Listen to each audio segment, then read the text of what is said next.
When people warn me about someone, the label head or the publishing head, that somebody's difficult, I'm in heaven.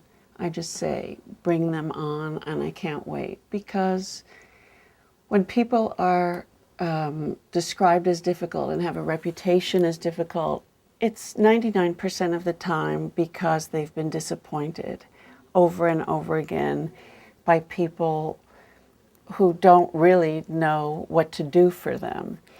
And I know I'm going to make them happy, and I can't wait to work with them. And that happens time after time. So when I hear someone's difficult, I can't wait to work with them. I think my most favorite subject was Lena Horne, because she embodies soul and grace and elegance and street. She embodies everything, and beauty, great beauty.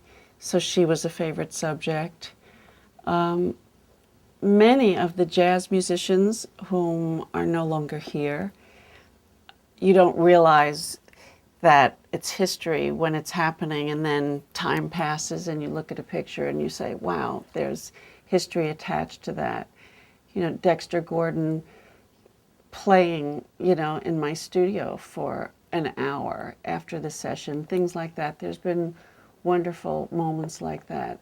I love, this sounds so corny, but I love my subjects. I have to love them to do what I do. I have to fall in love with them to create a successful portrait of them. And it's not confected. It just has to be. So it's like a mother saying, I love all my children equally, but I really do. I love my subjects. Robert Rauschenberg, one of my favorite sessions, actually. I had never met him, and came to his studio where he lives, where he painted, where he works. He has a building, had a building.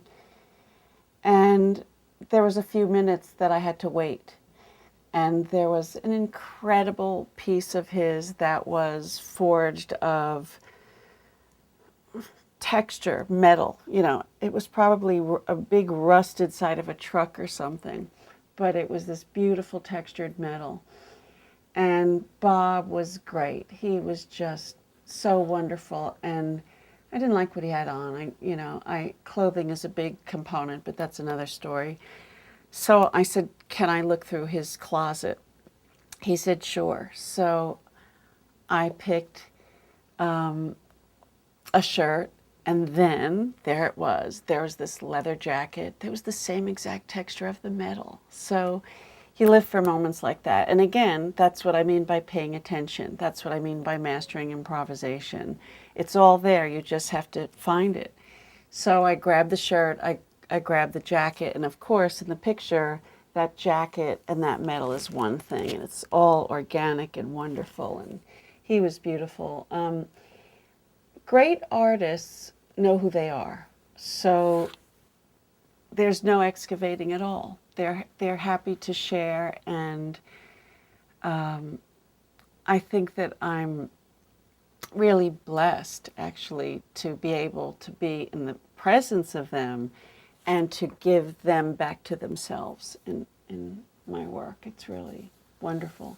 I'm thinking, aside from Rauschenberg, same thing with Roy Lichtenstein, same thing.